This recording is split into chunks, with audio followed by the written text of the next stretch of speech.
A very good morning, class. Today we'll be talking about the two main important types of changes, that are physical change and chemical changes. Okay, in that first we'll take up physical change. What is a physical change? A physical change is a temporary change in which no new substance is formed and the chemical composition of the original substance remains the same, even though some of its physical properties like color, state, shape, size, etc. may change. Now, what is a physical change? It is a temporary change. That means it can be reversed by reversing the condition. No new substance is formed. Why? Because whatever you are getting from reversing the conditions, and the chemical composition of a substance remains the same. Okay. Now, the interconversion of state of matter is a physical change. Why? Because from ice to water, from water to ice, and then so on, whatever changes are taking place is a physical change, because you are getting back what you are using. Okay, the properties of water and ice are the same. There is no change in the chemical composition, and on melting or freezing, no new substance is formed. Only the state of the substance changes. Right? Similarly, when water is boiled, it changes into steam. On cooling, the steam again changes back into water. Thus, these changes are physical change. There's an activity given in your book. You'll take some ice cubes and you'll place it on a table for a few minutes. What you'll observe, that the ice cubes have turned into water droplets. Right? So this is what the preparation, if you take an example of preparation of sugar solution, is a physical change, as sugar can be easily recovered from its solution by the process of crystallization. Similarly, if you take a carrot and you cut it into two pieces, what do you observe? The shape and size of the carrot has changed. Now you observe the color of the carrot pieces. It is same. Do you find any difference between the color or taste of the whole carrot as that of a piece? No. There is no difference in the color or taste. This means that the property of carrot are present in its pieces also. Therefore, it's a physical change. Thus, physical changes only affect physical form of the substance and the properties. Okay, there is no change in the chemical composition. Okay, now there is another activity given in your book. You'll take a balloon and you'll blow it. You'll take care that it does not burst. The shape and size of the balloon have changed. Now let the air escape. What will happen?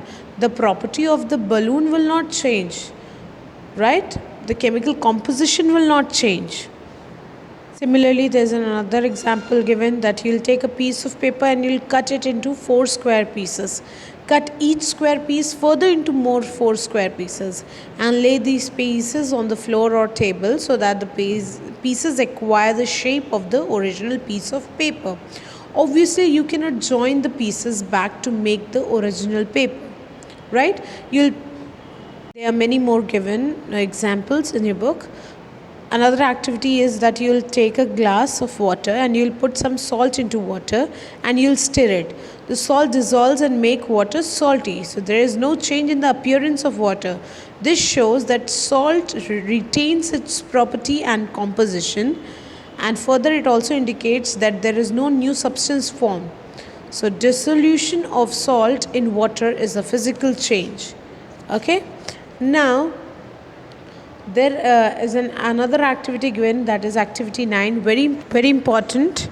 This activity states that you'll take some ammonium chloride in a test tube and you'll heat it gently. You'll observe that the solid changes into vapor.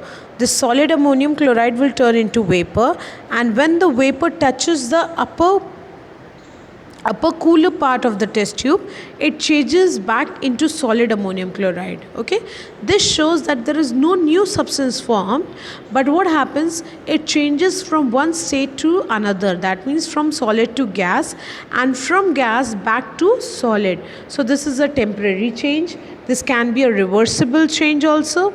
Right? So this process of changing from solid directly into gases is known as sublimation, and the solid substance formed after cooling of vapors is called sublimate. Okay, some of the examples are given in your book. They are naphthalene balls, iodine, dry ice, carbon dioxide, etc. So, depending upon these activities or experiments, there are various characteristics of physical change that are given in your book. That is, first is that no new substance is formed. You agree on it? There is no change in the chemical composition of the substance. I have already told you this.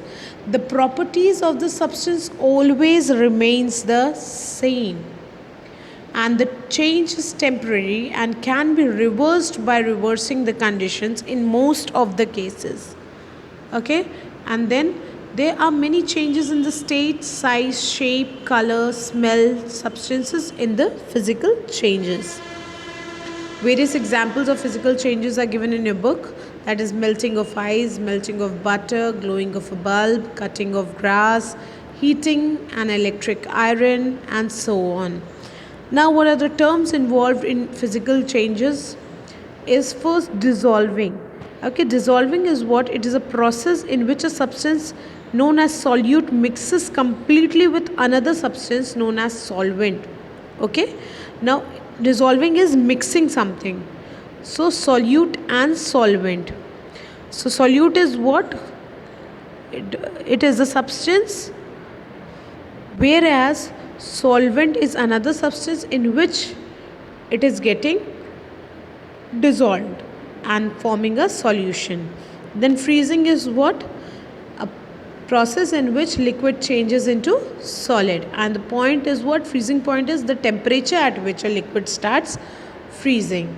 Okay, and then melting is what? It is a process in which solid changes into liquid. Melting point, temperature at which a solid changes into liquid. So melting point of ice is 0 degrees centigrade. Boiling point of water is 100 degrees centigrade. Then evaporation, it is a process due to which a substance in a liquid state changes into vapor state at any temperature below its boiling point. Very important, below its boiling point. Whatever is evolving below its boiling point is termed as evaporation, and at a stage where it reaches its boiling point, that condition it is known as boiling. Okay. Then in your book, condensation, it is a process in which vapors turn into liquid state. Okay, condensation point, the temperature at which a gaseous substance starts changing into liquid state. Okay, now you have to learn the difference between evaporation and boiling from the book. It is very important. Now we'll talk about conditions affecting evaporation. So what are the conditions that affect evaporation? First can be nature of the liquid. If a liquid is petrol, nail polish remover, alcohol, because they contain ethanol and all, that evaporates very faster. So evaporation will be faster. When we talk about water, it is slow. Surface area. Surface area is what? Surface area, evaporation takes place from the surface of a liquid. Hence the surface area of liquid increases, so evaporation also increases.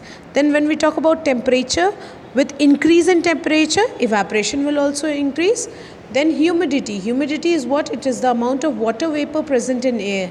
If humidity of air is high, evaporation is slow.